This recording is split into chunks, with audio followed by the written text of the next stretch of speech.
이처럼 18호 태풍 탈림이 예상보다 남쪽으로 이동하면서 제주와 남해안 등에 큰 비가 쏟아지지는 않았습니다. 다만 해안가를 중심으로 여전히 강풍이 불고 있어서 여전히 주의가 필요한데요. 자세한 태풍과 날씨 전망을 김동혁 기상전문기자와 함께 알아보겠습니다. 어서 오세요. 네. 네, 18호 태풍 탈림이 아직 한반도에는 영향을 주고 있는 것 같은데요. 이 현재 태풍의 위치와 예상 진로는 어떻게 전망할 수 있을까요? 예, 현재 18호 태풍 탈림은 일본 가고시마 쪽, 그러니까 규슈 남단에 거의 상륙했다라고 보시는 게 맞을 것 같습니다. 그래서 이 태풍이 가지고 있는 비구름대들이 일본 규슈 쪽에 영향을 주기 시작을 했습니다. 현재 강도는 중형급이고요. 크기도 역시 중형급입니다. 동북동 쪽으로 이동을 하고 있고 이동 속도는 시속 22km로 다소 빠른 속도로 해서 북동쪽으로 이동을 하고 있고요. 최대 풍속은 초속 32m. 아직까지 중심부에서는 강한 이 강풍이 좀 불고 있는 상황이고 앞으로 일본 규슈 쪽 남단 쪽에 상륙을 한 이 태풍은 계속해서 일본 열도를 따라 이동할 것으로 보이고요. 오늘 오후에는 일본 오사카 쪽까지 이동을 하겠고 계속해서 북상하면서 내일 새벽쯤에 일본 센다이 해상 쪽에서 소멸할 것으로 보입니다. 아무튼 뭐 이번 태풍은 당초 예상보다는 조금 남쪽으로 이동했다 이렇게 보시는 게 맞을 것 같습니다. 예, 조금 전 기자 현장 연결해서 보니까 제주도 같은 경우에는 비가 그치고 먹구름만 조금 낀 상태인 것 같은데요. 그렇다면 태풍의 영향에서 벗어난 건가요? 예, 현재 그 태풍이 일본 규슈 남단 쪽에 들어가면서 제주라든지 남해안 쪽은 이 강풍 반경에서 벗어나 있습니다. 그렇기 때문에 이 태풍의 직간접적인 영향에서는 내륙만 한정을 한다라면 벗어났다라고 보셔도 될 것 같고요. 다만 아직 해상에서는 태풍특보가 내려져 있는 곳들이 있습니다. 그래서 제주 먼바다 그리고 동해 남부 먼바다, 남해 동부 먼바다를 중심으로는 여전히 태풍 경보와 주의보가 내려져 있기 때문에 해상을 중심으로는 아직까지는 태풍의 직접 영향권에 들어있다고 보시면 되겠고요.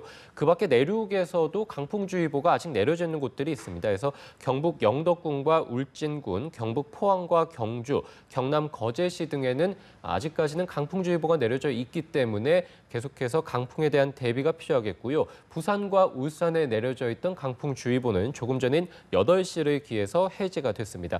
이 해상을 중심으로는 아직까지는 강풍 반경에 들어있기 때문에 바람이 거세게 붑니다. 그래서 풍랑주의보도 제주와 남해, 동해상을 중심으로는 여전히 풍랑주의보도 발효 중인 상황입니다.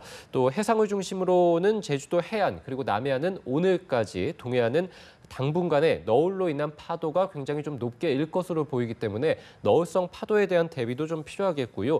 제주도는 사실 비가 거의 내리지 않았습니다만 영동과 영남은 오후 정도까지는 비가 좀 내리겠고 예상 강수량은 20에서 60mm, 경남 동해안에도 최고 한 40mm 정도 비가 내리다가 오늘 오후쯤에 그치겠습니다. 그래서 이번 태풍 탈림의 영향은 오늘 오전까지 좀 이어지다가 오후부터는 완전히 벗어난다 이렇게 보시면 되겠습니다.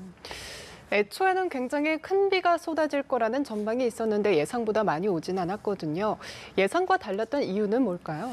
예, 아무래도 태풍 탈림이 한반도 근처까지 올 것이다라고 전망이 됐었고 태풍의 강도도 올 들어 가장 강한 강도였습니다. 매우 강한 태풍이었기 때문에 제주라든지 남해안 지방에 특히 이제 제주도 같은 경우는 200mm가 넘는 비가 내리는 곳이 있겠다라고 봤고요. 영동 지방에도 최고 한 150mm가량 많은 비가 쏟아질 것으로 봤습니다. 하지만 금요일부터 해서 오늘까지 제주 산간에 70mm 비가 내렸고 어제와 오늘로 한정한다면 제주 산간에 46mm, 포항에는 23mm, 울산 10mm. 그러니까 당초 예상보다는 많은 비가 쏟아지지는 않았습니다. 아무래도 그 한반도 북쪽에서 차고 건조한 공기가 일시적으로 내려오게 됐는데요. 한반도 이 제주 남쪽 먼 바다까지 올라온 태풍이 차고 건조한 세력의 영향을 받다 보니까 이 태풍의 위쪽에, 그러니까 북쪽에 있는 비구름들이 솟아되는 영향을 받았습니다. 그러니까 비구름들의 세력이 많이 좀 약해지면서 제주와 남해안에 많은 비가 내리지 않게 됐고요. 또 아무래도 태풍이 올라오면서 차고 건조한 공기의 영향을 받는다는 것은 더 이상 태풍이 북상하지 못한다는 의미가 됩니다. 그렇기 때문에 당초 예상보다는 이 태풍이 남쪽으로 이동을 하면서 당초에는 일본 규슈 중부 쪽으로 들어갈 것으로 봤습니다만 현재는 일본 규슈 남쪽에 북상을 하게 됐습니다. 그렇기 때문에 태풍이 이 차고 건조한 공기 영향을 받으면서 당초 예상보다 남쪽으로 이동했다 이렇게 보시면 되겠고요. 다만 이 비가 많이 내리진 않았습니다만 예. 이 태풍의 영향으로 인해서 전남 여수에는 초속 27.9m 굉장히 강한 바람이 불었고요. 제주 서귀포시도 25m, 여수도 21m에 달하는 이 순간적으로 굉장히 강한 바람이 불었고 현재도 해안가 지방을 중심으로는 여전히 강한 바람이 부는 곳들이 있습니다. 예, 보통 가을에 발생하는 태풍이 여름 태풍보다는 위력이 더 크다고 하는데요. 앞으로 한반도 근처에 또 다른 태풍이 다가올 가능성이 있을까요? 예, 사실은 여름보다는 가을 태풍이 더 강한 위력을 가지게 되고요. 예. 이번 같은 경우도 말씀드린 대로 올해 발생한 태풍 중에서 가장 강한 위력을 가지면서 한반도 근처까지는 올라오게 됐습니다. 뭐 사라나 루사, 매미 같은 태풍들도 역시 9월 달에 발생한 태풍들이었고요. 아무래도 한반도 주변의 바닷물의 온도가 9월 달에 가장 높게 됩니다. 그렇기 때문에 태풍이 만들어져서 한반도 근처까지 오게 된다면 굉장히 강한 세력을 유지하면서 한반도에 상륙을 하거나 또는 한반도 근처까지 오게 되는 경우가 많습니다. 기상청에서는 올가을에 태평양에서 태풍이 한 9개에서 12개 정도 발생하겠다라고 봤기 때문에 아직까지도 태풍이 계속해서 만들어질 가능성은 있을 것 같고요. 지난해 같은 경우는 10월 태풍 차바가 한반도 근처에 상륙을 하게 되면서 특히 남해안 지역에 굉장히 큰 호우 피해가 있게 됐습니다. 그렇기 때문에 한반도는 10월 달까지는 아무래도 태풍에 대한 대비가 필요할 것으로 보입니다. 다만 한반도 북쪽에서 이미 차가운 공기들이 많이 내려오고 있는 상황이고 남쪽에 머물고 있는 고온다습한 공기들도 많이 수축을 했기 때문에 한반도에 상륙할 가능성보다는 근처를 지나갈 가능성이 훨씬 더 큰 것으로 보입니다. 예, 이번 태풍 탈림의 영향에서 벗어나면 과연 드디어 청명한 가을 하늘을 볼 수가 있는 건지 기대가 되는데요. 이번 한 주간 날씨 어떻게 전망할 수 있을까요? 네, 말씀드린 대로 태풍 탈림의 영향은 오늘 오전까지라고 보시면 되겠고요. 점차 맑은 하늘이 드러나겠습니다. 그래서 내일은 전국적으로 대체로 맑은 하늘이 드러나겠고요. 밤낮 기온차, 그래서 낮 기온과 아침 기온의 차가 10도 이상으로 벌어지기 때문에 큰 예. 일교차에만 주의해 주신다면 특별히 날씨로 인해서 외출할 때 불편은 없겠습니다.